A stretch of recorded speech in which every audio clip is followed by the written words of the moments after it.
This is the story of how my nana, Pauline Khoury, migrated to Australia from Malta. Her story starts in the independent island of Malta, located in the Mediterranean Sea in Europe, although at the time Malta was under British rule. My nana was born in 1935 and grew up with her mum, her dad, and her 9 siblings. Pauline was the oldest of the lot and took care of them during their early years. This was when World War II occurred, and my nana often remembers hiding in bomb shelters for safety. She even recalled one day when she went out to get bread from the baker, hearing bomb sirens and having to run and seek safety in bomb shelters scattered all over Valletta, Malta's capital. After World War II, Malta was poor and food was scarce. This triggered people to the thought of migration for a better quality of life. One day when my nana's dad, Nunnal de Bono, or my great-grandpa, was walking on the streets of Malta, he came across a couple of Christian brothers who were talking to families about migrating to Australia, offering them a better education for their children. This was when my nana's family decided to migrate. Unfortunately, they could not afford to send the whole family, so they first sent their eldest boys so that they could attend school with the Christian brothers in Perth. My great-nunnal followed a few months later. The family was separated until they had enough money for them all to migrate.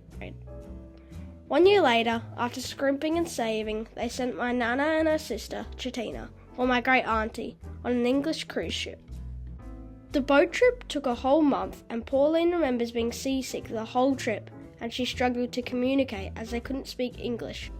When Pauline and her sister, Chatina, arrived in Fremantle, they instantly noticed how much safer and easier it would be to live here. Pauline and her sister thought it was heaven. Their mother and the rest of the family followed soon after. When the family were all reunited in Perth, they moved to Bindoon, a town northeast of Perth, where they lived there for around 5 years. During this time was when my nana met my nunnal, Edmund, also a migrant from who grew up in Egypt. They met through my great-grandfather, who was working on railway tracks with my nunnal.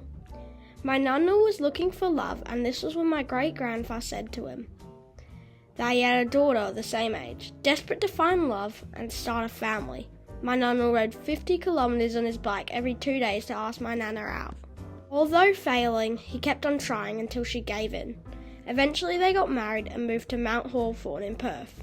They had 4 children, my Uncle John, my other Uncle Peter, my Auntie Antoinette, and my mum Rosalind.